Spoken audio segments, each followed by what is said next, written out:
Hello, hello, hello, everyone. Hi. It has been a minute since we have last come on here, so we have to remember what to do and No. and gather our thoughts. But hello, good evening, good morning, good afternoon, depending on where you are. This DoubleBookedCo, we are doing our live discussion of the book we read in October, which was Hester. Margaret Oliphant. It was also the Victober group read. So if you participated in that, you'll have a second discussion to go through. I believe, and correct me if I'm wrong, Laura, they did most of their discussion through Discord. I think so. I'm not a Discord person at all, but I I'm know. not either. Yeah, I think Katie was talking about, because I mean everybody seems to like Discord. Again, I'm a Luddite and I don't really. There's a lot of creators that will use Discord, and I tried to do Discord, not myself, but I tried to participate in a Discord, and I was so confused. I totally missed that boat. So unfortunately, yeah, I don't participate in Discords. I'll sometimes pop into them and read through stuff, but then I'm always really confused as to how the thread moves. Right. So I'm just I don't know what to do here, so I'll just exit quietly. Back away. Yeah. But anywho, so we'll be doing our live discussion. We have some questions ready for this evening. We have some announcements as far as the shop goes. We have some announcements as far as what we're looking forward to for 2026 for our reading goals, I guess you could say. So if you're interested in any of that, make sure you stay tuned for that. We want to say hello to Allie. It's been a long time, our friend. Nice to see you. Wow. Even got the timing right. And I'm assuming you are at work, so we will definitely try to keep you intrigued throughout so that you have a good time. So before we get into our discussion of Hester, let's remind everybody what we're going to be reading for November. November is our last book of the year. If you remember or recall from previous years, we don't ever read in December. December we skip for the holidays. Everyone can kind of not worry about that. And we get ready for 2026 in the month of December. So, Laura, if you want to tell everybody our book for November. Yep. It is nonfiction. It is only 230 pages. Hallelujah. After this month, especially. It's Jane's Fame by Claire Harmon. There are a lot of notes and stuff in the back, and index notes, abbreviations. There's a lot in the back.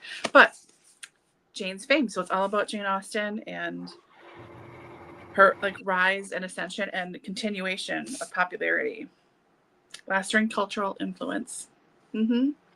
So yeah, hopefully this is really interesting. And if not, at least it's short. There are some pictures in here too. So it's a few pages. That helps. So there we go. A little bit about Jane Austen. I think mine has pictures. Well, it should.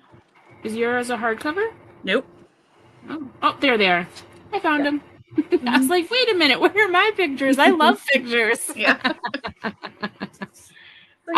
So we're going to be reading that in November. That's going to be our last book for the year. And for dates as far as what we'll be doing, when we'll be doing our reading sprints for the month. And I'm sorry, there is a weird... There we go. Is that better? That was weird. Yeah. There was a little dust bunny or something hovering. So as far as the dates go, we'll have reading sprints on the 4th of November, which is still Tuesday. So that's next week, the 4th of November. And then our live discussion will be on the 25th of November. That's the last Tuesday in November. So the 4th and the 25th. So the 25th will be the last time we'll be live in the year 2025. So then you won't see us again until January. And if we're looking at January, the first reading sprints of the year will be the 6th. So January 6th. So, and we'll remind you of all of these things as we go along as well. Hello, Andy. Hi, Andy. What is the XP thing in the chat? XP. I'm not sure. No idea. I'm not sure what you're referring to. I don't see anything XP. It might be something different with StreamYard because they've been doing a lot of updates. So I'm not sure. Yeah. Okay. So that being said, so we have Jane's Fame in November, and then we kind of came up with something fun to do for 2026. We were kind of thinking like, what can we do different for the book club? Like, how can we kind of do something fun? And we wanted to continue to do the input from the group, like having you guys be able to choose the selections as well. So we're still doing that, but we're going to do it a little bit differently this year. So Laura's going to explain what we're going to be doing for 2026. Yeah. We had a few ideas, but what I think we're going to start with for this year, and we'll maybe roll out other ones following years, but we're going to do a decade challenge. So each month will be a different decade. And if you pick that month, you have to agree to pick books that were published in that decade. So, for example, May, my pick is the 1980s. So I'll be picking a book from the 1980s. Dani's is 1960s. So yeah, that's what we'll do. We will have titles to pick for you guys next week in the reading sprints for the January title. That will be from 2020 to 2025, so some newer stuff. And then we'll just roll backwards each month, a decade from there on out, all the way through November. So, right. Yep. So if you are interested in participating in giving us titles, you just have to email Laura like you normally would. And then if you have a month selected, you just want to make sure that the 3 selections that you give to Laura for that month coincide with the decade for that month. So Laura, can you go through each month and what the decade is? Yep. And you can pick any genre of anything. It doesn't matter, just like everything else too. So like I said, January is just the 5 years, soon to be 6 years, 2020 to 2025. February are the 2010s. March is the 2000s, the noughties, which sounds weird to say. April is 1990s. May are the 1980s. June, 1970s. July, 1960s for Dani. August, the 1950s. September, 1940s. October, 1930s, and ending in November with 1920s. So, yeah, it'll be interesting. It'll be very interesting. And I think it'll be fun. For instance, if you wanted to, pick the read for June, you would give Laura 3 book titles that were published in the 1970s. Yep. So, and my email is heybookbubbler@gmail.com. So just shoot me something. If you have more questions, of course, ask here, ask Voxer, ask anywhere, and we will get back to you about months. So yeah. And if you don't, Laura will put her email in the Voxer chat as well. If you aren't in our Voxer chat and you want to add the Voxer chat, please let us know. And you can reach out to us in any, you could comment on this. You could, go through Instagram. You could go in Voxer, whichever works for you, and we'll do that. We are excited. We really like when you guys participate because it takes a little bit off of our shoulders as far as picking books, and then we like to see what you guys come up with too. So yeah. Let's see here. So we're finding out that maybe the XP is experience points. I don't know. 25, but experience of what? Allie has 75, but I'm ranked 2 behind you. Huh. Thank you. I'm glad that you think so. We think it's pretty fun too. I'm wondering, so like the XP, so I know on like YouTube, you can earn points because I have like super, like people, when I look at stuff, who is someone who comments a lot because they'll have a certain icon. So I wonder if StreamYard, the provider that we're using for this live stream, I wonder if they did an upgrade and they're like showing that, because some people really like to be like, oh, I comment a lot and I have points. And I know Facebook for a while was like, gave you badges and stuff when you commented on certain things. And so it's probably just something like that. There you go. Lord of the Ring comes up in my 50 search. That would be awesome and an epic challenge. Yeah, and you could do it that way too. You could be like, well, let me look what book I want to read. Ooh, I kind of want to read this book with the book club, see what decade it is in, and see if that one is available. And maybe that's the month that you decide to pick. Yeah. So, oh, nice. There you go. I was hoping they would. Thanks, Andy. Cool. Okay, so we are going to be discussing Hester this evening. I did send through the Voxer chat a couple of questions that I found. Just so you guys all know, I am not like a great question creator. I literally just look this stuff up online. And I use ChatGPT. So don't ever think like, oh my gosh, Dani's like so smart and amazing. No, I just Google and use ChatGPT. I call my ChatGPT Quilson, like that's his name, Quilson, like a quill. And I literally talk to him like a person, because I'm one of those people that I'm like, just in case technology takes over, I said please and thank you. So I'm going to be okay. Yes, we are still selecting our birthday month. So I have July, and that is the 1960s, and Laura, which is in May, are the 1980s. So, yep, we'll still, so we for sure pick January. So we'll tell you the dates on Tuesday, this upcoming Tuesday. We'll tell you the 3 selections of books that are from basically 2020 to 2025. So we'll select those 3 for sure. And I would say, when would you say would be like the last, like a deadline for submitting titles? Like by the end of December? Yeah, I was going to say, okay. New Year's Eve. I mean, honestly, yeah. Because if you're picking February, like Allie, I know you do February sometimes for your birthday. That'll give me enough time to get the information on my end to get to Dani to upload to do things at the beginning of January. So because we usually give the titles in the reading sprints of the previous month. So we would need it.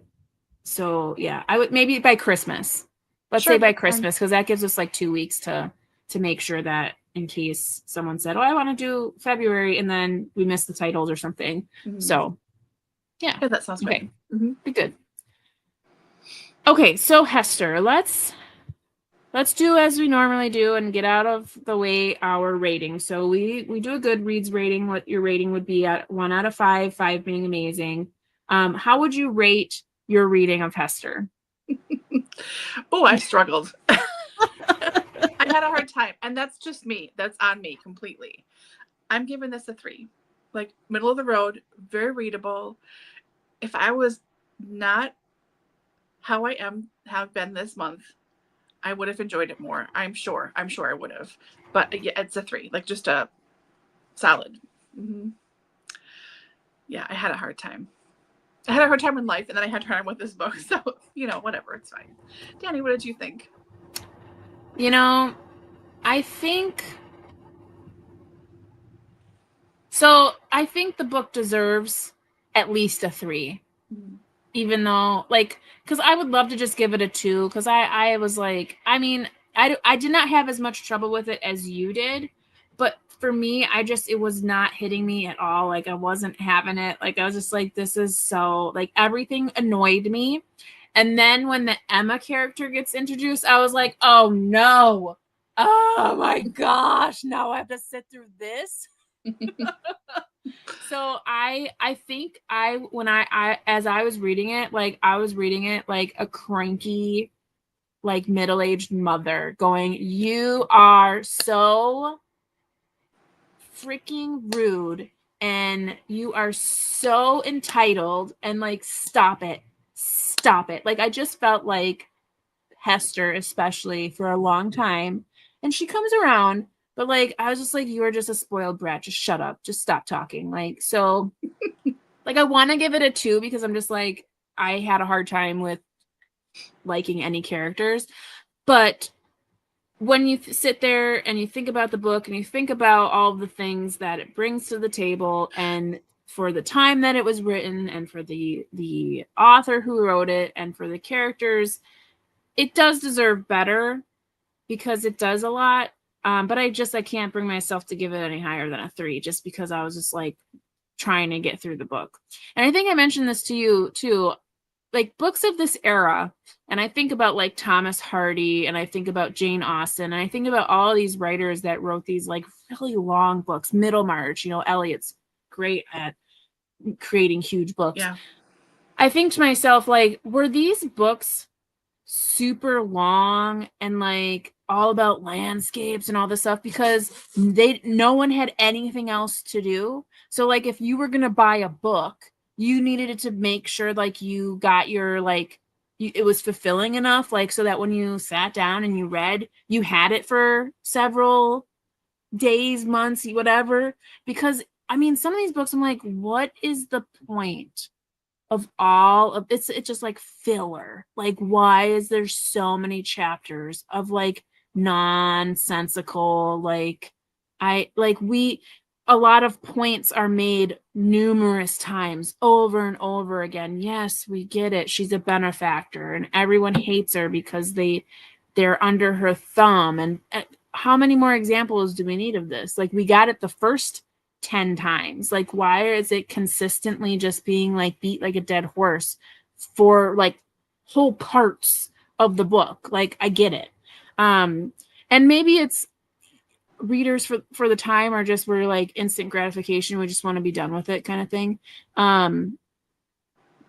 Maybe it's that, but like, oh my gosh, I was like, this book is like the whole middle of the book I felt like was pointless. So I don't know, that's just me. Was this a book that was published by subscription or published in a magazine? Do you guys know? I never looked it up. I did not look it up either. Because I know sometimes some of the repetition is because of that. Why is my nose so red? My nose is really hot. What's going on here?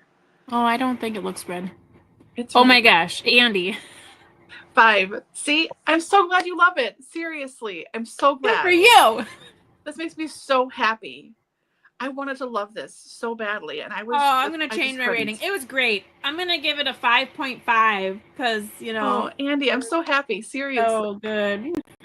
I'm so happy for you. That's awesome. Have you read other stuff of hers? Here we go. I feel like I have to give it a 3, even though by the end I thought it was too high, but I read the whole thing despite it being the sort of book that would usually infuriate me, and I did enjoy it for the first half or so. Mm-hmm. Good for you. Mm-hmm. That's awesome. That's great. Because I'm with you in the infuriate part. Like I was so annoyed by so many things. And it reminds me of how one would read like an Anne of Green Gables. Like, in most senses, when you read Anne of Green Gables as a child, you reflected and, really what's the word I'm looking for? Like, you associated related to Anne, like she's this young girl and she's so interested in everything and she gets herself into trouble, but it's all very innocent. And then when you read it as a middle-aged woman, you are the aunt and you're like, oh my gosh, this girl. Like, so I feel like when I read Hester, I'm just like the whole time, I'm just on Catherine's side. Like the entire time, I'm just like, no, these people are a-holes and they all deserve to just die. Like, I was so annoyed with all of these people. I thought they were so crappy to her. Like, it was just so annoying. So if you can hear my son upstairs crying and running around, he is okay. He is not being murdered.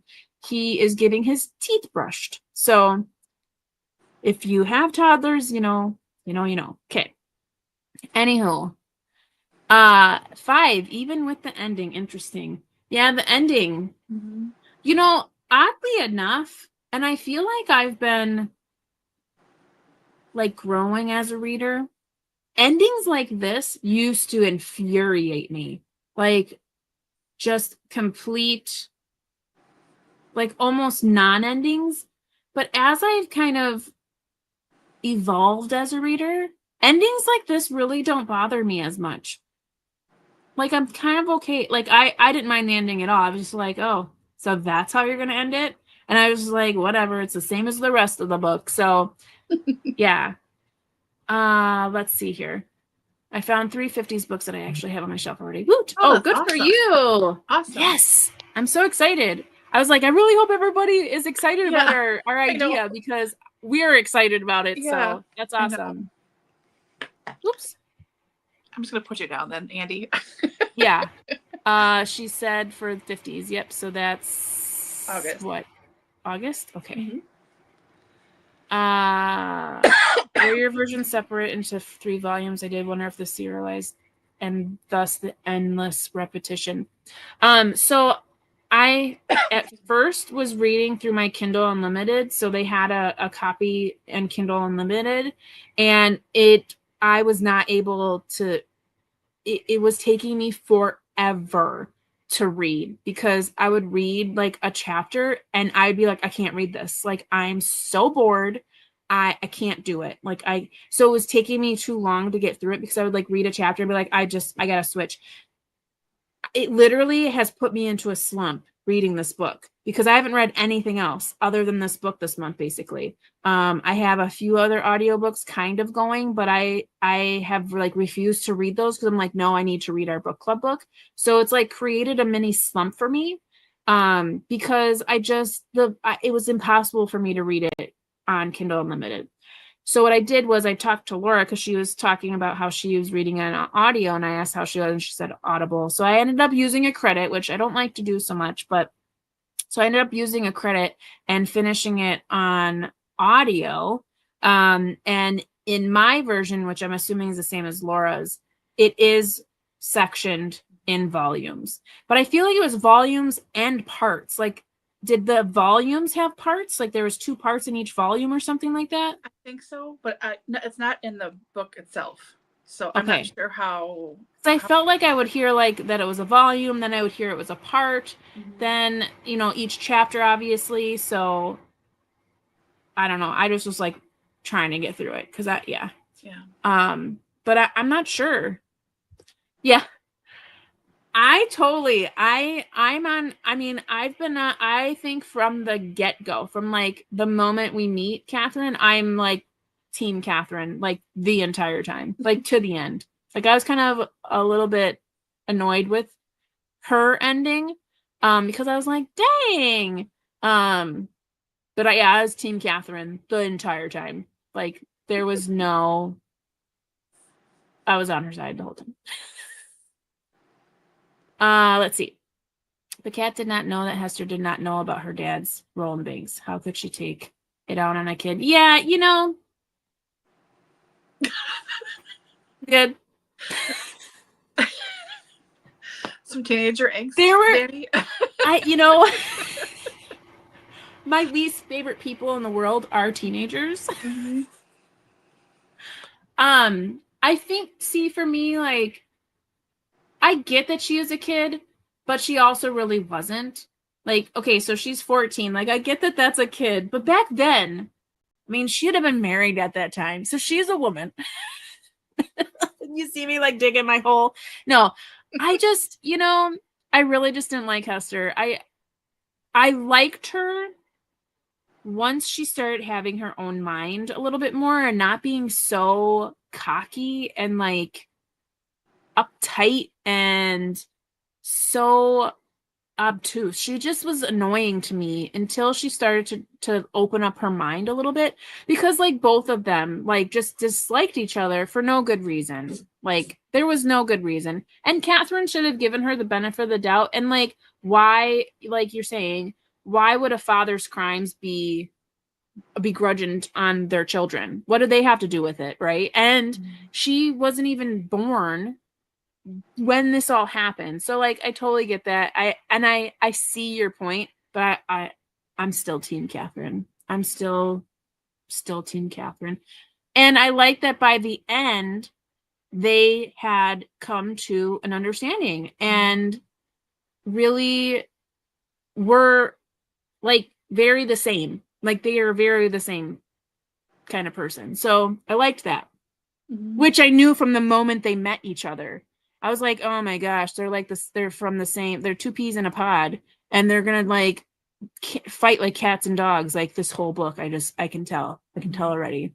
And I didn't like how she was so big, like she was just not interested in Edward being interested in Hester. Like for me, I was like, I'm pretty sure Hester's like the only eligible female right now. So like she's gonna marry somebody. Right. So I was kind of like, can you just get off your high horse for a second, lady? But I don't know. I was Team Catherine. But I see your point. I do. I'm not defending her by any means, but I still liked her the whole time. I got your email. Thank you, Andy. Oh, good. I already owned that first one. That's okay. Good. Yeah. Mm-hmm. There you go. Allie says, I'm fine with non-endings. It was more that it was so obvious, and yet book took so long to arrive. Yes. I feel like I'm talking over you. Are you okay that I'm like just going at it? Because I'm like, I've been bitching about this book the entire time we've been reading it. I'll just say, like I had a hard time.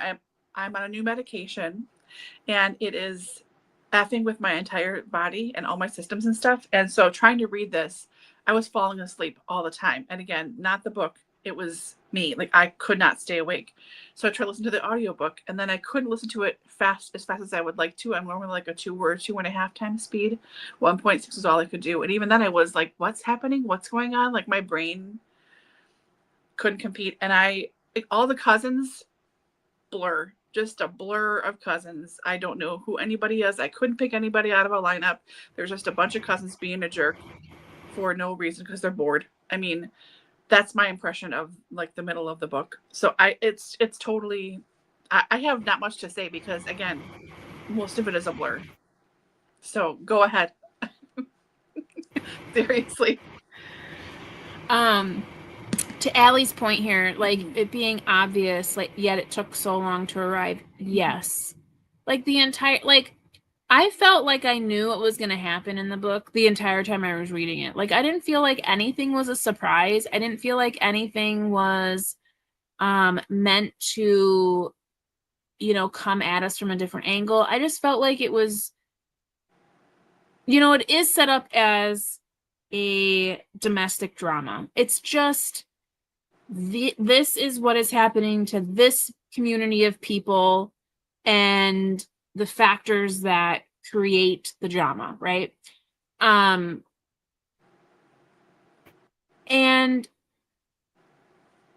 what I like about like Austen and Hardy and these other writers that I've read,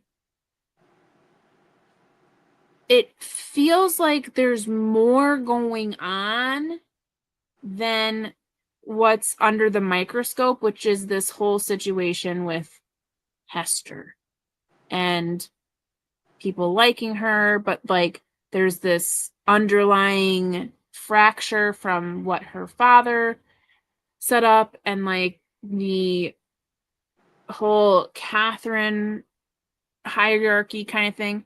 It all felt like way too closed. Like there wasn't enough happening for me to be interested in anything. And even like, oh, they're going to another party. Oh, another party. Oh, another. Like it was just so boring. And I just didn't feel like it was very interesting. It just kept repeating the same cycle of things. And until that Emma character pops into the field and she just won't shut up, there was like really nothing happening. So yeah, I mean, it is just way too long. Allie mentions that there were 3 volumes, each had multiple chapters but no parts. I feel like I heard it say parts, but I could have been making that up too. I could just be hearing things. Catherine's uber control over Edward, that was borderline creeper. Not that Edward wasn't odious, but her possessiveness was. So here's a question I have with that, because I did not get the feeling that I didn't see that. I didn't see like a huge, like, I didn't really get the her controlling him thing. I felt like she just did her thing, and then everybody like made everything out to be bigger than it was. Like, oh, she would tell us what to wear if she could. And I'm like, really? Because I didn't really get the feeling that she was making anyone do anything. I'm pretty sure she basically sent invites out as she came across, knowing that you needed space or whatever, and you live here. I don't think, like, I never got the feeling, and maybe it's just my interpretation, my perspective of the reading, but like, I never got that where she's just like controlling everything. Like, you get her point of view, and it feels more like this is just the way it is. But I never like felt that. Like, every time Edward complained about like all the things, I was like, I don't see. So then, like, say you're not going to do it. I don't understand why. So maybe my perception of the read was off. And that's why I was fine with Catherine, because maybe I totally missed the whole part where she like controlled everything. Like, I understand that she like owned the situation, but I never really felt like, up until the pearls situation, I never felt like she was actively like manipulating people. Like, I never felt like that. So maybe I just really misinterpreted the read, because I just never got that impression from her up until when she was going a little haywire about the pearls. And I felt that was more of a personal vendetta because she had an issue with Hester being the child of John. And that hadn't yet been resolved. But realistically, she wouldn't be where she is today if John hadn't effed up everything. So I don't know. I just, maybe my interpretation of the text was completely off. So Hester was published as a 3-decker novel, not a series. Thank you, Okay. Thank you. Thanks for that. Well, anywho, we haven't even gotten into our questions yet, and we're already halfway done. So let's move on into some of our questions. I'm going to skip overall thoughts because we've been doing that so far. So good. Our first question that we had, and I listed this in our Voxer group as well, but Hester is often described as proud, independent, and even headstrong. Do you see her pride as a strength, a flaw, or a bit of both? I mean, both for sure. You know, I mean, she's a teenager and you think you know everything, but you're ding dongs, you know, like everyone's the same, you know. I think it's interesting that Hester never questioned why they were living in, was it France for so long? Wherever they were, not England, for such a long time, and why they were so poor. And then her father effed off again. And then she was just like, oh, we're going to go to England. Okay. And live with family. Okay. Like, wouldn't you question more? Like, hey, why is this the way it is? Why are we separate from the rest of the family so greatly? Because everyone else is concentrated so much there, you know. That bothered me more than anything else, that she was just like, meh, whatever, all in a day, going along with whatever. And maybe that was me. Maybe I was the kid who was like asking too many questions all the time. Like, but wait a second, what about this? You know? So that really annoyed me because it took till the end of the book for her to figure it out. I mean, granted, nobody told her. And of course her mother wouldn't say anything because Mrs. John is just so flighty and, you know, whatever. So that bothered me about Hester, that she was just so uninterested in the whole circumstance of her life being so vastly different from all of the family, you know. Yeah, but I think it really is a bit of both, because you are prideful. And I also get, I mean, talking about the initial encounter with Catherine, like her mom was going to bed and some person you don't know comes up to you and is like, I insist to see your mother. And she's like, no, who are you? She's sleeping. No, we just got here. I don't know who you are. but hopefully something would have registered, like maybe this is Catherine, maybe this is the person whose house we're staying at. And Catherine never said anything to correct her either. Like that whole thing was such a misunderstanding that was irritating to me, because neither one said really who they were. Catherine was like, yeah, okay, whatever. But your mother, please? No, it was so strange. So it's both. It's both. I see points on both sides.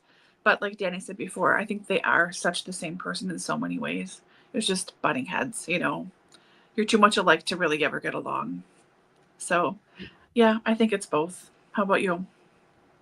Yeah, I think it's both for sure, because it depends on how it affects the situation and differing situations. So I think the being proud, and I think there are several characters in the book that pride is their undoing. Yeah. Mm-hmm. And when we first meet her, definitely prideful. She comes from France. She knows all these languages. She thinks she's just going to be this, teacher of teachers, and she's just going to be able to do whatever she wants, because where she came from, she was probably told that. It's very much like that young generation of, I know best. I know everything because I'm young and you're old and you don't know anything.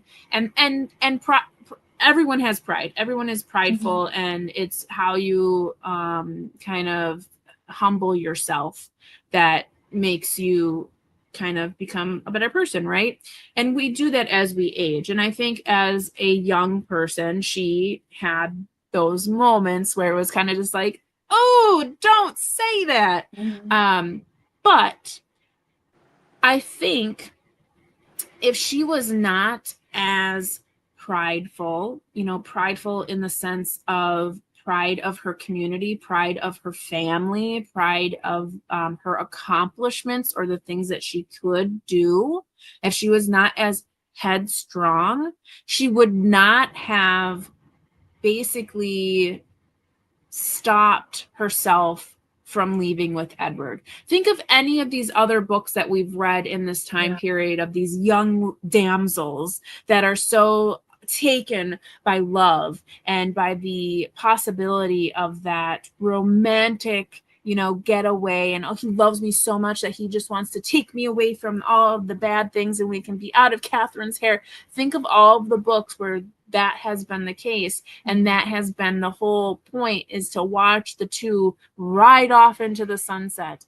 And she said no, because there was so much more at stake. There was the community at stake, the people's jobs at stake, her family's name and reputation at stake. So, and even as a young person, she is still a young person at this point. Yes, she's 19 and so she's a woman at this point, but she's still young. And to have that much fortitude at that age to tell her love, someone she's in love with, that she would rather stay and deal with the aftermath of their undoing, I think shows the strength in character. So I think for her, that her character arc is it's done quite nicely, because when we see her, we're like, oh my gosh, this stupid teenager. And by the end, we're proud of her. We're like, wow, great job. That's exactly what that's taking responsibility. That's exactly what Catherine did.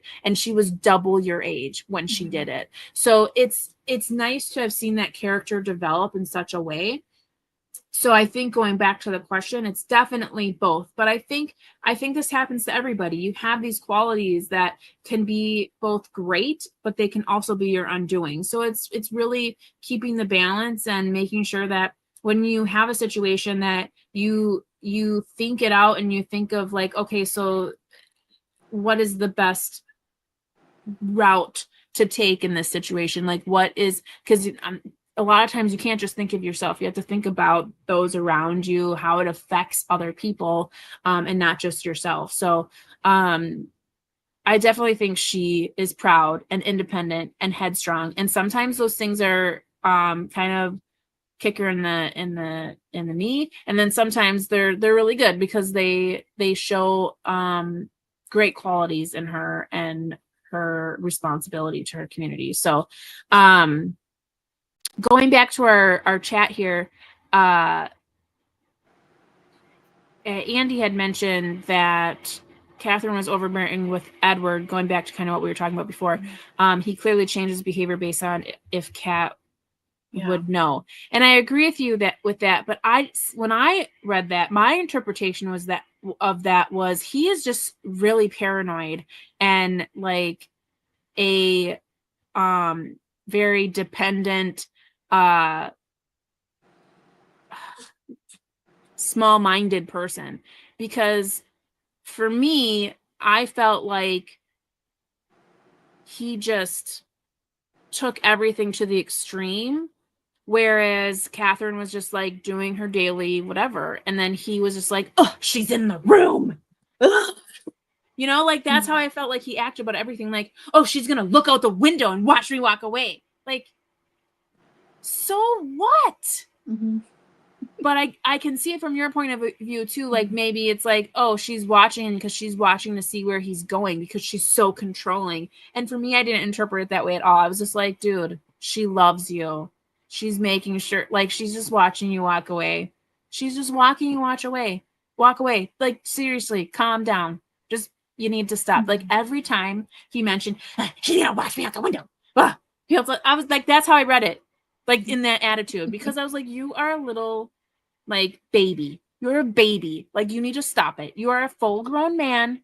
You need to stop. Because you're annoying. Like, you need to stop it. And if you have so many problems with it, then say something to her. Say, Catherine, it really bothers me that you watch me when I walk away from the building. It bothers me that you need to sit with me at the end of the night. Like, all the little things I felt were so piddly. Like, he was just, I just didn't like, I felt like in the beginning of the book, we were supposed to like sympathize with him and like understand like he was going to be the love interest. And then like by the middle, when he kept like, could only talk to her in secret and like started to like make this whole like story of how he's in shackles and he's a prisoner. I was like, oh no, you're full of crap. Like you need to go take a chill pill. For the time, a flaw. So going back to the question we were just discussing. So yeah, for the time being, is she as a woman, she's just supposed to, fall in line. Yeah, totally. Allie mentions both for the question.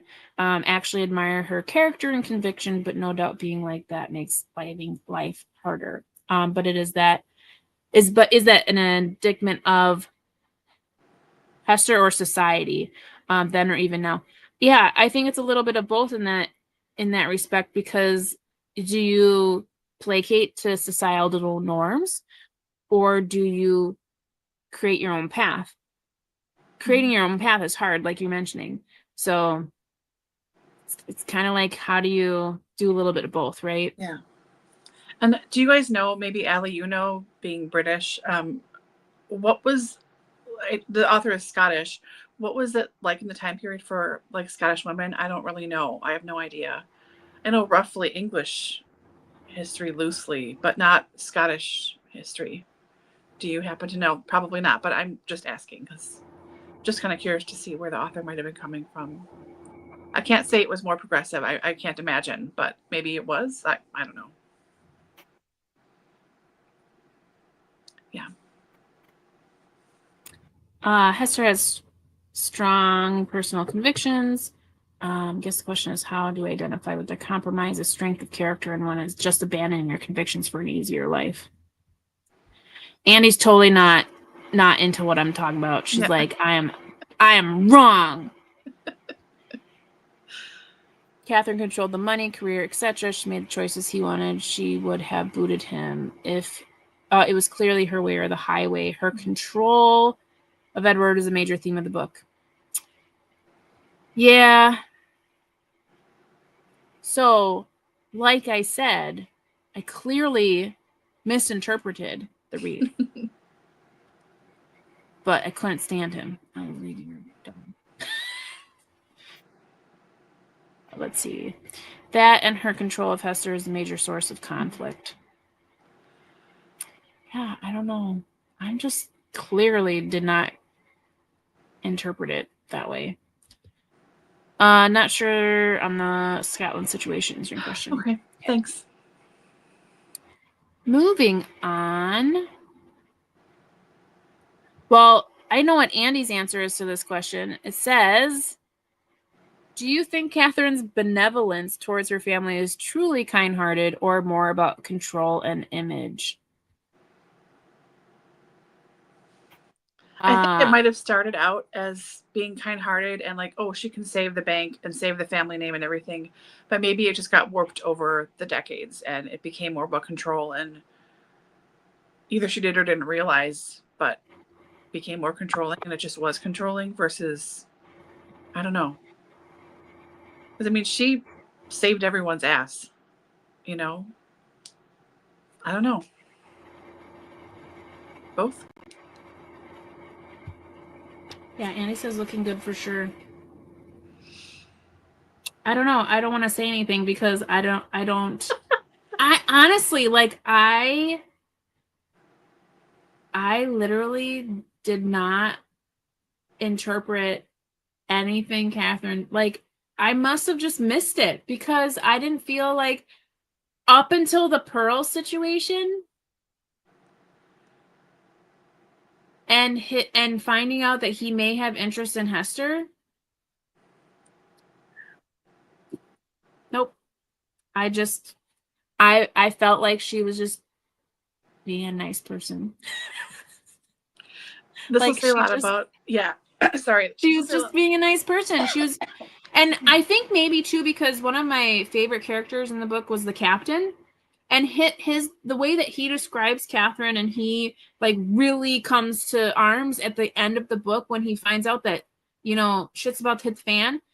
Like, that to me felt like I was on the right path as far as like Catherine has provided all of these things for all of these people, and they should be thankful. They should be not humbled, but like they should be trying to do right by her. And I didn't see the control at all. So I clearly missed the boat on that. So yeah. I think for me with that stuff too, because this is a lot about my parental situation, but this just seemed like normal situation for me. And knowing that, like, Dani, you know, my mom's situation, like, control is a big thing for her. And I was just like, I would fight it, but I get so tired of fighting. I was just fine. I'll just go with it. So it seems normal to me. So read into that what you will, but I didn't twig it as being super weird until later on. Because again, that was just how I was raised, as that.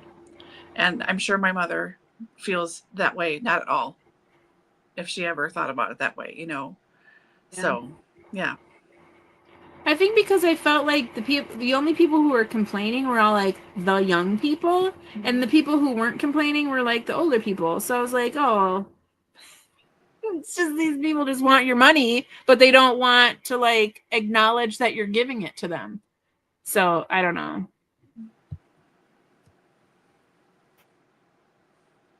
Yeah. I didn't like, I'm hearing you, Andy. Don't get me wrong. I am hearing everything you're saying. But like when you say this, so she makes him say goodnight every evening. I'm thinking about the times that he didn't, and she's just like, oh, he didn't say goodnight. But more like sad and like, oh, he didn't say goodnight. Like, as if it's just routine. Like, you know how people just get into routines? But I didn't see it as like she controls that. Like, I didn't see it be like they didn't sit down one day and go, okay, Edward, so this is how it's going to happen. You are going to eat breakfast with me, and then you're going to kiss me on my cheek, and then you're going to go to the bank, and you're going to do these things at the bank, and then you're going to come home, but you're going to take this path home, and then you're going to do this, and you're going to do this, and then you're going to sit down, and you're going to have dinner with me, and then you're going to kiss me on this cheek, and then you're going to go into your office, and you're going to have a nice little nightcap with your little papers, and then you're going to go to bed, and don't leave, because I'm going to watch you out the window. Like, that to me is control. So, again, I completely misinterpreted because I'm seeing the merit in what you're saying. So I'm not saying what you're saying is wrong. I missed it clearly because like anytime all the points you're making, I'm thinking like the opposite. Like, oh, because I remember when he Like for a whole week he didn't do it. And she was just like, wow, he hasn't. Like my interpretation of how she reacted to that was like, I wonder why he didn't want to sit with me tonight. I wonder what he's doing. He must be in love. And like she's a little perturbed by it, but like I don't feel like there was control there. I don't know. See, I'm missing the whole point, I guess. So I would have got an F on the paper that I wrote for this class. So she's clearly a highly intelligent woman whose intelligence was disrespected in her early life. So in the context of time, she was taking her chance. Yeah, I can see that. Mm-hmm. Yeah, that's close to home for me. Mm-hmm.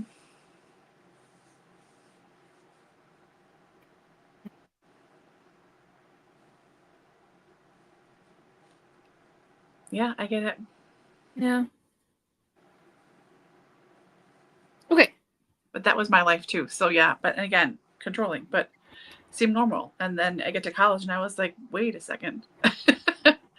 I mean, there's certain boundary, like when it's sure. like he's not a teenager, but like to that point, not saying like most teenagers have curfews. I mean, right. I'm just thinking like in the context of today, like our teenager when she was here, like she couldn't just leave whenever she wanted to. Like we had to know where she was going, and yes, that's a sense of control, and they definitely think it's all control.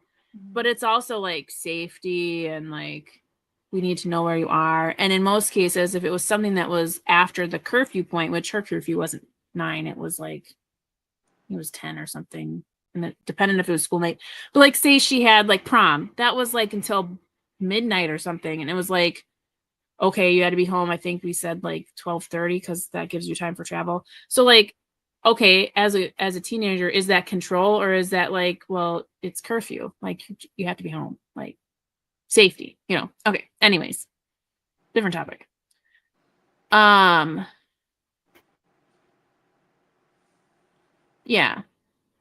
well, and the control, and I don't call it control, it's parenting. Like some parents I think take it to the extreme, and I know if you were to ask my teenager, she would say that we were controlling. But even now, and Laura, you know my situation, we were not controlling. We set boundaries, and I don't, most kids, they think that they know everything. So they immediately, just because they think they're old enough to make their own decisions, doesn't mean they are old enough to make their own decisions. So, yeah. Going from silly little women to savior of the bank town would perhaps lend itself to distorting one's identity and relationship with others. Yeah. Well, and then too, like, to that point, you have a couple people who are like building her up to like that Mr. Rule, like it's been how many years since it happened, and he's still talking about the day that she saved the bank. So yeah, to that point, definitely can see how her head would explode with, Yep. Right. Yep. Yeah, I know for us, it just, each year, it's like you get more leeway, I guess is the best way to say it. So the curfew gets later, and like with technology, not like that open, like, so yeah, it's just the older they get. And I wouldn't even say it's always based on like the age, it's based on their maturity level. So like a 16-year-old in my house may have different rules than a 16-year-old in someone else's house because maybe their maturity levels are different. So yeah. Mm-hmm. I know. Yeah. Yeah. See, when I was a teenager too, like I had a very core group of friends. So if I was not at my house, I was at one of 3 different places because those were the only places that I would be, which was at my friend's Megan house, at my friend Sarah's house, or at the twins' house. That's it. Those are the 3 places I would be. And I always my mom always knew, and I didn't have a cell phone. We didn't have that. So I had to leave my mom had the phone numbers of all of the parents. I mean, all of the parents knew each other. I grew up in a smaller town. So like you always knew where your kid was because you would just say, I'm going to Megan's house. And if you weren't at Megan's house, if my mom called Megan's house, Megan's mom would say, oh, they went back over to the twins' house, or, like something like that. So back in the day, curfew was different because life was different, like everything ebbs and flows based on the world around you, right? And where you live and the people that you live around and your community and all that. So yeah, anyways, we're getting way off topic. So anyways, oh my gosh. Wow. Girlfriend. Ay. Yeah. My curfew was never really a curfew. It was, what's the activity you're doing? Because I babysat. I had private lessons for viola. I had Milwaukee Symphony Orchestra. I had a part-time job. And it was either the fifth day was either a part-time job or babysitting another family. So it was whatever, half an hour after whatever my activity was for the night was done, I had to be home. And by that point, I was tired because I had to school all day long, and I went right from school to one of my jobs. So I didn't have a curfew. Yeah, I did not have a curfew, but it's because it wasn't that way. Mm-hmm. It was whatever I was doing that night. So I worked the job that I had, the end time was like 10. So like on those nights, I wasn't home until like 10:30. And then again, if I was going somewhere, and back in the day too, like I used to be like, I was never home if I didn't have to be home. I was, again, sleepovers at those friends' houses. But I was never like, it was never that kind of situation. It was always like, what are you doing? Like, what's the plan for tonight? And then it was like, either you stay home or we're going to a movie. The movie ends at this time. Like you said, you're home half an hour after that. Or, sometimes we would go to George Webb's afterwards. But it was like, okay, well, don't be home later than this time. But it wasn't like, this is your curfew straight across the board. It was just like, okay, so you guys are going to a movie and then you want to go to George Webb's afterwards. Okay, well, don't be home later than this time, and who's bringing you home. And yeah, so there are a lot more. So.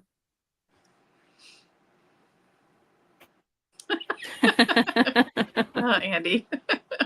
Oh, Andy. No, it just depends on the person. Every situation is different. It doesn't. Oh, where am I? That doesn't mean anything. Okay. Let's see.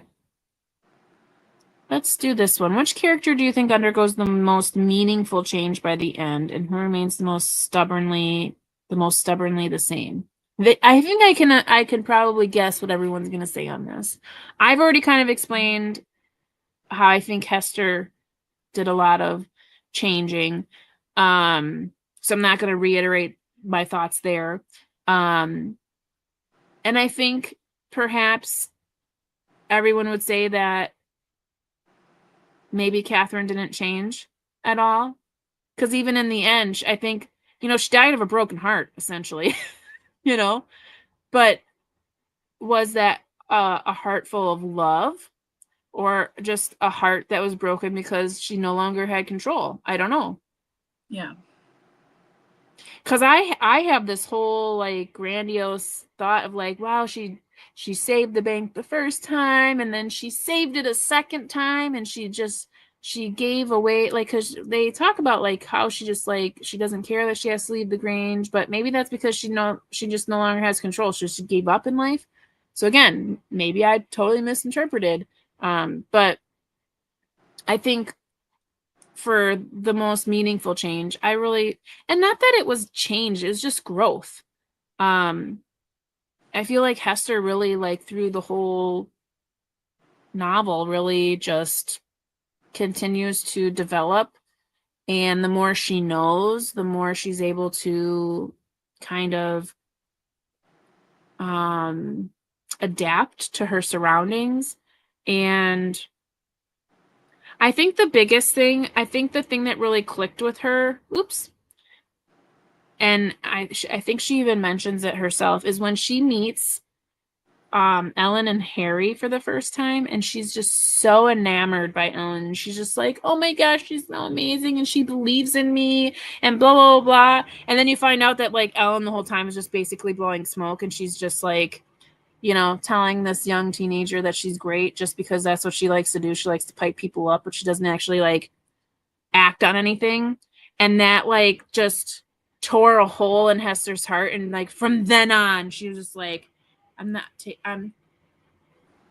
what was that sound? That didn't sound good. I didn't hear anything. Sounded like a cat, and I don't have a cat. Anywho, sorry. I'm in the basement. I don't like sounds. Anywho, so I think from that point on, she was just kind of like more skeptical of people, and she wasn't going to take them for their word. She was going to wait and see, like, you know, actions speak louder than words kind of thing. So I think that was the turning point for her to like not be so naive. And she kind of continued to grow and develop from there. I think her mom stayed the most the same too, and I just couldn't stand her mom. Like, come on, lady, you know, get with it.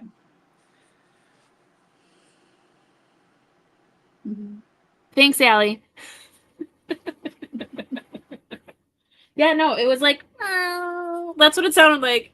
Weird. And I was like, no, what was that? It sounded like from right back here. Don't know. In there. So that was crazy. Anyhow, you know, and it's like Halloween in a couple days, so you never know.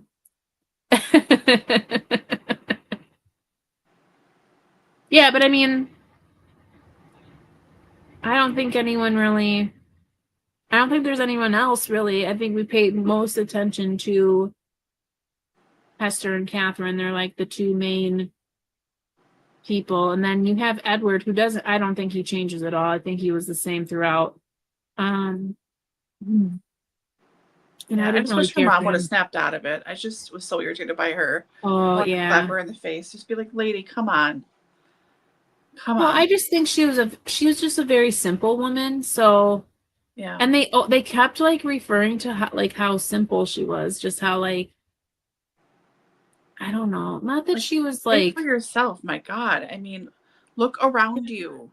I mean, just be. Well, and they mentioned like, oh, she tried to give us 20 pounds. Like, yeah. We don't need your 20 pounds. We need 20,000 pounds, lady. But like they just kept mentioning that, and I felt really bad for her because like clearly she doesn't understand the world that they live in this financial, you know, mindset. But they just like kept referring to her just as so simple and yeah, I don't know. And I think that's why Hester too was very protective of her mother, because like everyone would make these snide comments about like, oh, right. Mrs. Johns, you're just so, you know, she doesn't know. So and like, don't you realize what person you married? You know what I mean? I mean, like, nothing would jar you in all the decades, like the 2 decades essentially almost you were gone, that like you married an ass and that he is not a great person and he effed off and left you again. Like, and she just, oh, well, oh, no, my darling. Oh, I'm like, F that guy. No. I mean, cynical me, but still, I would be like, no. What point do you snap out of it and realize what your life is like? I mean, just no situational awareness, just being like, oh, I don't know. I don't know.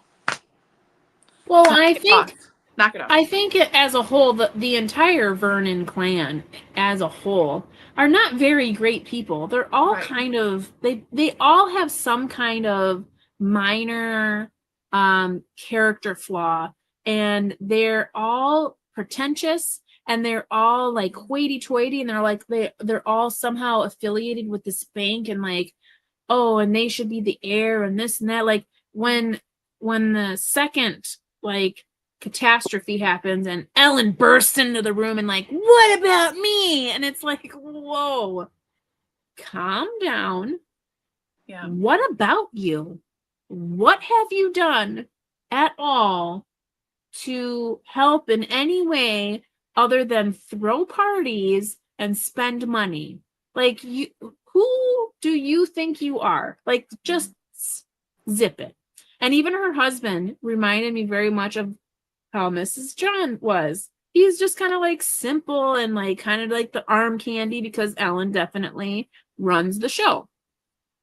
But like as a whole, the Vernons are just, they're not that great. They're kind of just like, I wouldn't say despicable, but they're just all about themselves and like how can they best benefit from their benefactor, right?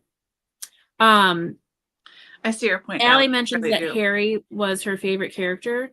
I did like Harry. Yeah. And at the end, when Catherine mentions like you should get married, like really do that, it almost felt like that was one thing that she really regretted in her life, was not really having that happen for her. And so she was trying to impress upon Hester to, really look at that as an option, because Hester really for a while there was just like, no, I'm not getting married. Like, I want to be like a career woman, like not in those words, but you know what I mean. And she wasn't interested in that as her future. And towards the end there, when Catherine kind of impresses upon her, like, you should get married. And the book then offers like, oh, she has options like Roland or Harry.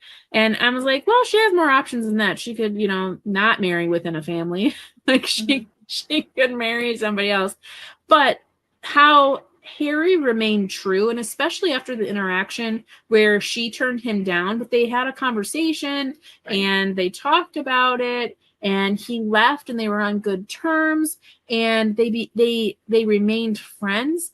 I was like, wow, you like very rarely see that in a book where a male character walks away from being rejected and actually acts like a human being, so I really liked Harry for that. And I felt like he was looking out, throughout the novel. Like when Edward was starting to get into the investing and everything, he was like, whoa, like, wait, what are you doing? But also kind of trying to like not be, not telling Edward what to do, but like also kind of like, hey. So I did like Harry, and I kind of hope she ends up with him. I didn't really relate to Roland too much. And I could not that Emma would be an option, but I couldn't stand her. So because she was affiliated with Roland, I was like, yeah, I don't like these. Laura, no mercy for Hester's mom. Not after this long. No, I'm sorry. The relatives, I thought they were very well drawn, actually, willing to take Kat's charity, which is generous, but resentful of having to take it. Yes. I felt like the only people that were like not understanding, but more so like humble about it was the captain and his wife. And Harry too. I felt like Harry did okay. I didn't feel like he felt oppressed by any means. But like everybody else was just like, so it's almost like it was meant for them. So, I don't know. It bothered me, and I think with Kat in that dynamic, she doesn't have to do it, is so generous in that respect, but she enjoys the kudos and the ability to play lady of the manor. Sure. Yeah. Yeah. Ooh, 100 XP. Yeah, I saw the you had sent the picture, and I can see you guys like have little crowns and stuff, like you're number 1. Like that's what it looks like. This reminds me of how like YouTube does it, where you can earn so I'm guessing maybe because I see like in your picture it has like the 75 XP. I don't know if that's you or if it's us, because we have people that are interacting. So like the more interaction you have on things, the better your videos do or whatever. And we don't have to worry about that. We're not in the scope of earning anything. But I'm wondering if it's associated with that. It's nice to see little crowns. I know when like on Spenelli Speaks on my main channel, when certain people comment on my videos, they will have certain icons based on how often they've commented. So like, for instance, like Andy, you comment quite a bit on my regular channel. So you have a certain icon that I don't know if you can see it, but I can see it.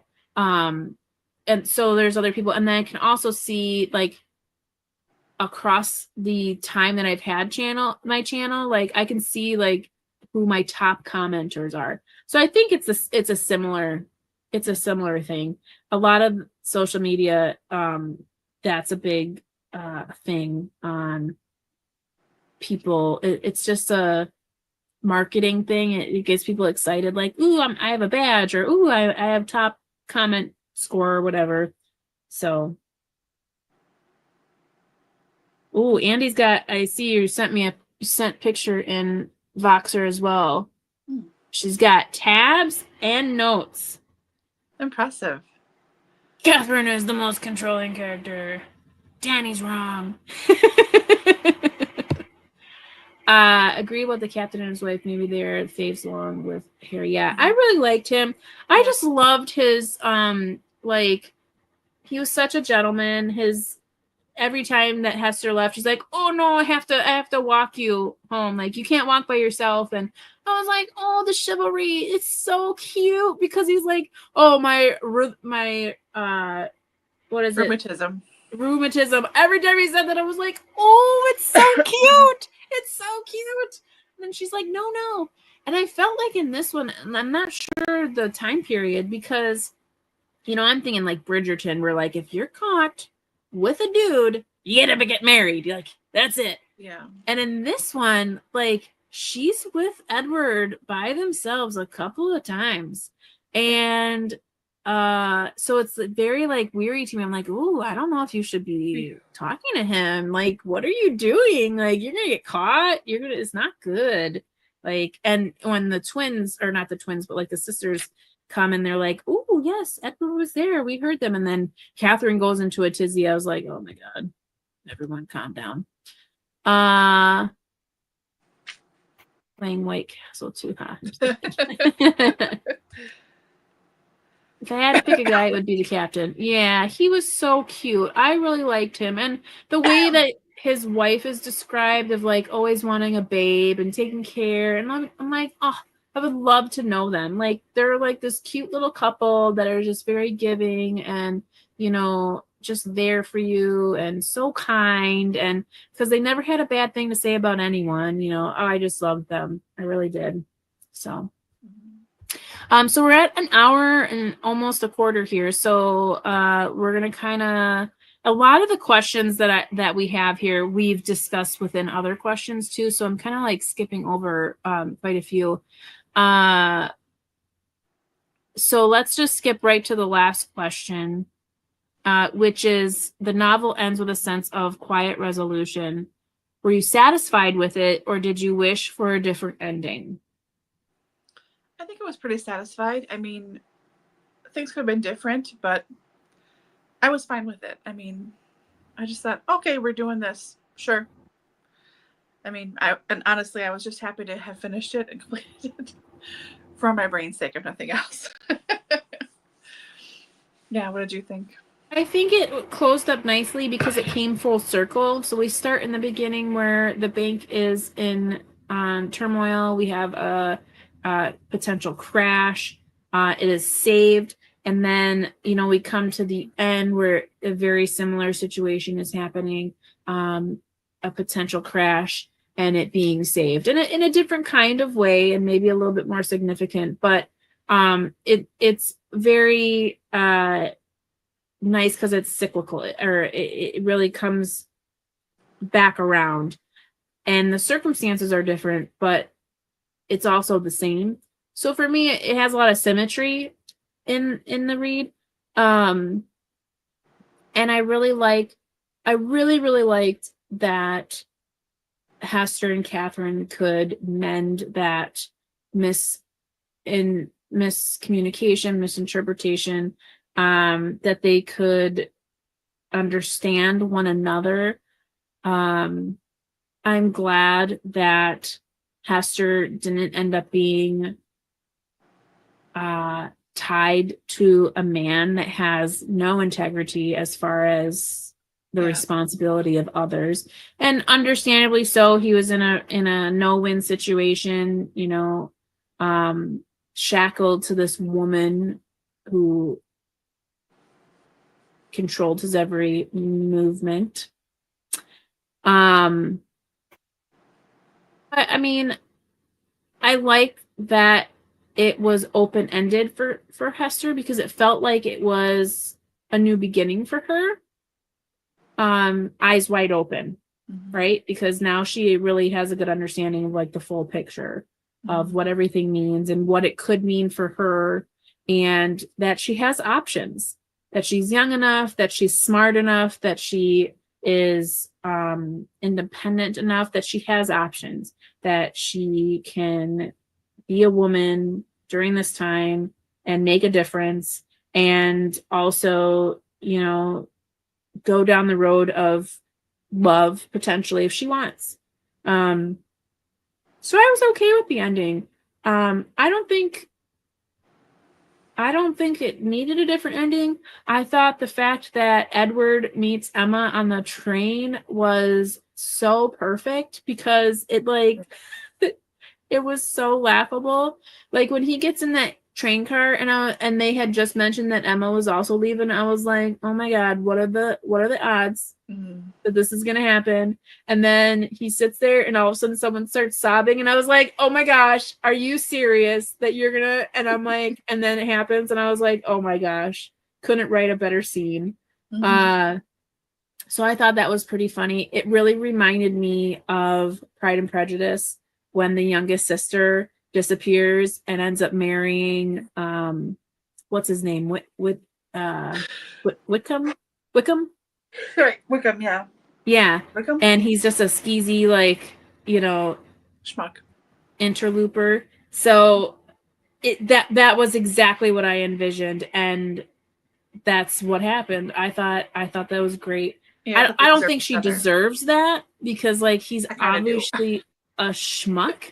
Yeah. But she was so annoying. Like she was so annoying. But again, annoying deserve a schmuck.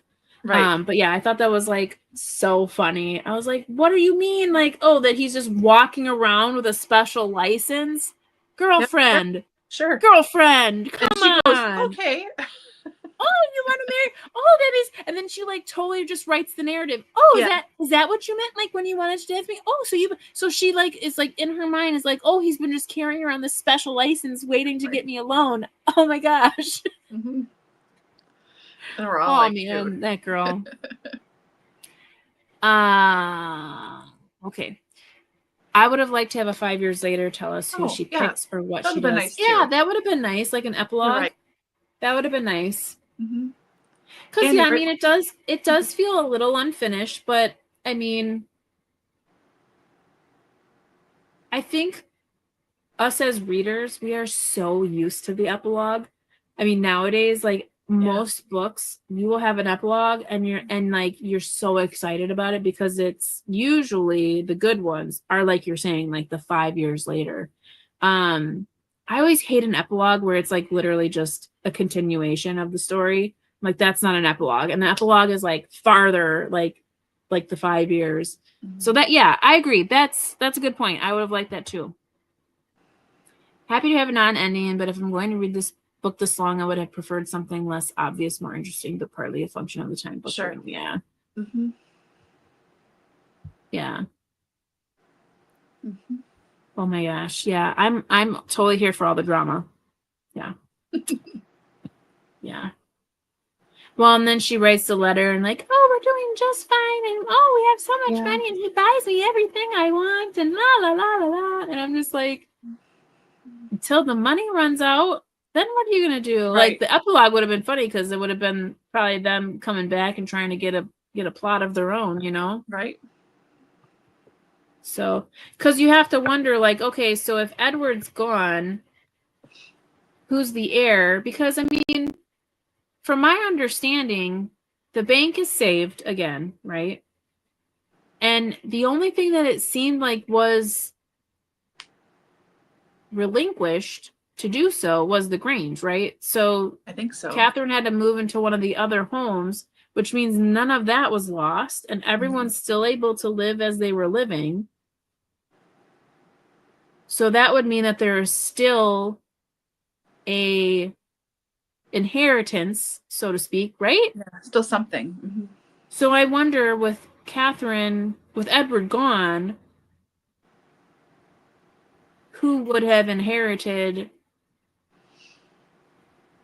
the everything like that she's taking care of? You know what I mean? Like, that's interesting. When the money runs out, they'll go on the lam, Bonnie and Clyde style. Yeah, maybe. Well, she could probably talk her way into anything. Like, it kind of makes me think of like, oh, he would be like, oh, we need to go to these fancy parties and you need to act like you're interested in these people, and pretend like you're not married to me, so that like these men will pay for things and then they can like pawn that stuff off. You know what I mean? Like, I could see him being that kind of dude. Like, yeah.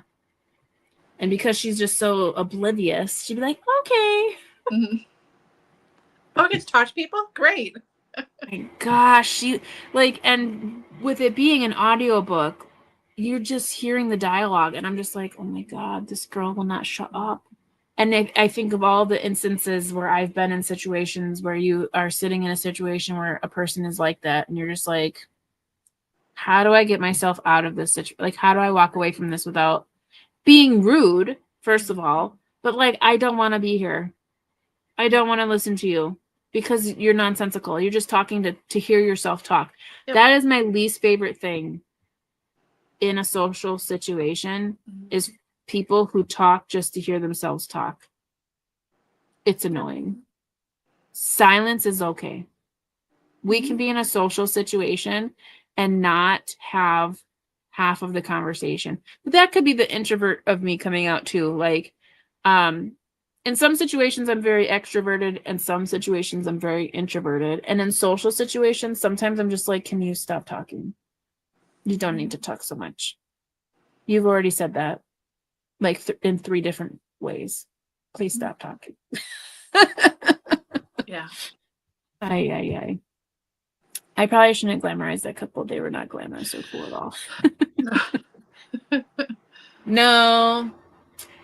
But I mean, people still talk about them, so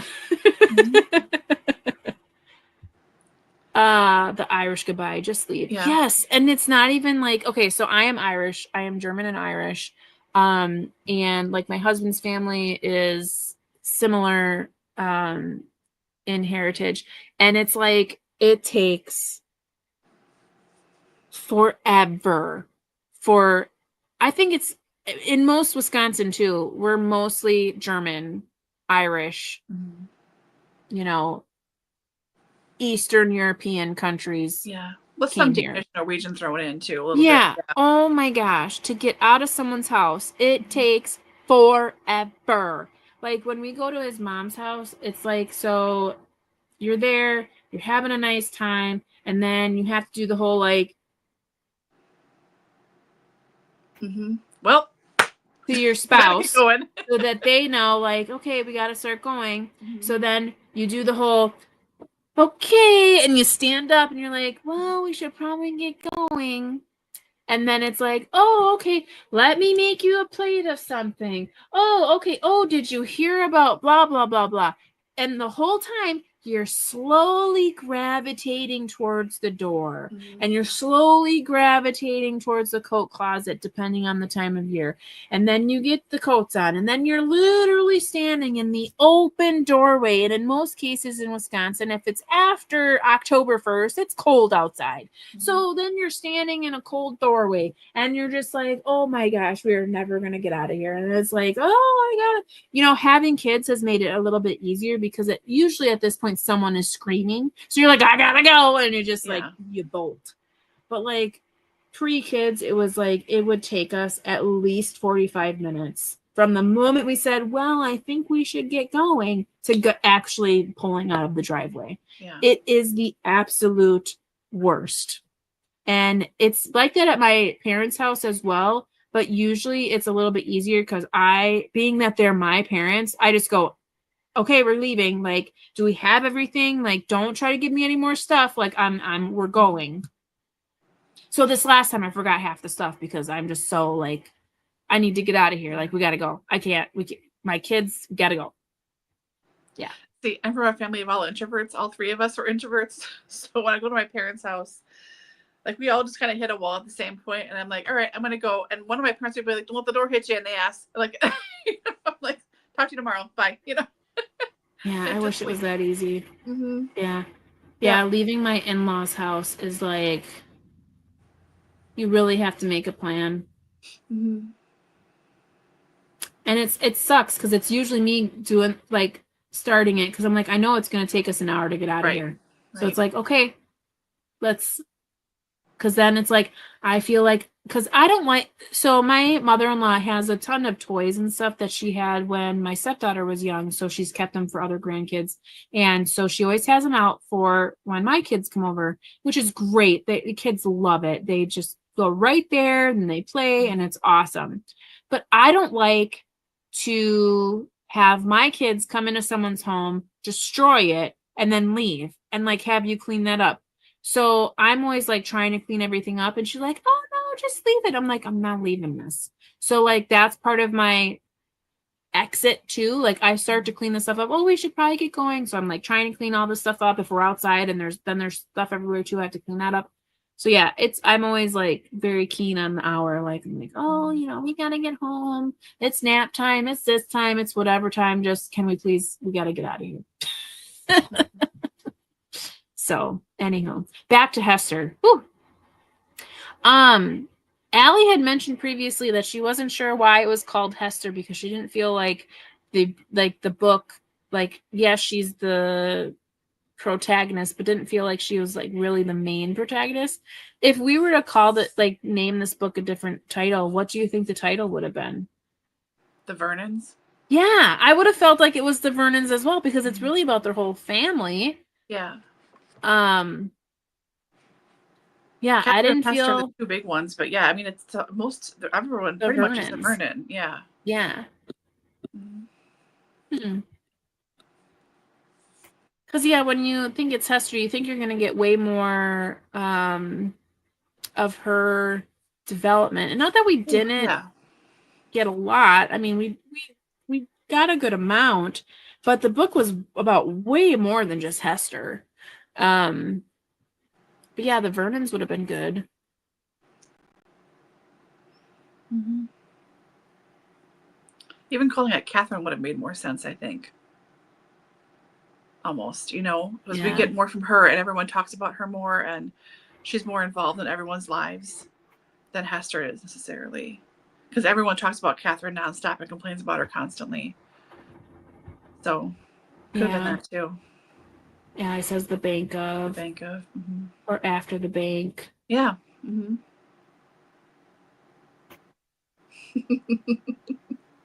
Like novels written during this time, I always like how they're all very nondescript titles. Like I think Thomas Hardy does a really good job of his titles. Like they're always just like random. Like I feel it.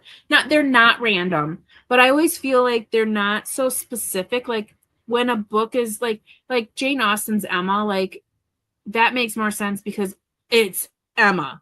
Yeah. But like I love her titles like Sense and Sensibility, Pride and Prejudice. Like they're more a theme of the book, whereas like when you title it as a name, it's so specific. But I wonder if there's something to be said about what this could have been titled.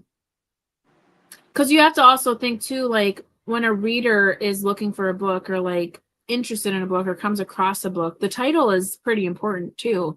And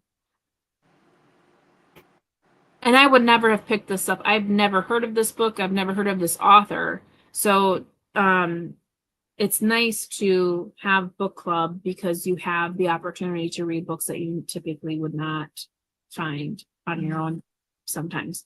But yeah, interesting. Yeah. Would you read more by the author again? If it was shorter. Yeah. Because I don't want to fall into that rabbit hole of another long book. Just because they're so, it's like fool me once, you know. Yeah. But I think you have a lot of that during this time era. I think a lot of authors, like, they're pretty verbose. So long. And it's like, why is this so long? But then you have, like, we have our modern day writers like Brandon Sanderson, who writes 1,200 page books for every book he writes, and people will gobble it up. So I don't know. Yeah. Well, I think we'll stop there. We're at an hour and a half. I don't want to keep you guys too long. I know Allie should be working, so I'll get you back to the Hope your Mondays goes well. Yeah. I'll give Austin that for just good titles. Yeah, they are good titles. Speaking of Austin, just a reminder again, Jane's Fame for November, and then we'll start this with reading sprints next week, Tuesday, the 4th. And then we'll have our live discussion on the 25th. Yep. I'm trying to think of any other reminders. If you're interested in giving us any titles for next year, email Laura, and you can pick the month, but just if you're picking a month, you have to coincide with the decade of that month. And we're just starting from January is 2020 to 2025. February would be 2010s, knots, 90s, 80s. Well, 80s would be taken. 70s, 60s are taken. 50s, 40s, 30s, and 20s. So, anywho, with that being said, I think we're gonna close out the night. Thank you. I hope you have a good no, it's all good. I'm set on my Goodreads goal. I hit 100 back in September, so like I'm fine. God, my Goodreads goal. Yeah. So I don't know about that. February would be the teens, so 10s, basically. Got it. Good. Okay. So, hope you all have a good night, and we will connect with you next week, Tuesday at 8 p.m. Hope you are going to be there and we can read together. Yep. So, thanks for everybody. the conversation. Have a good night.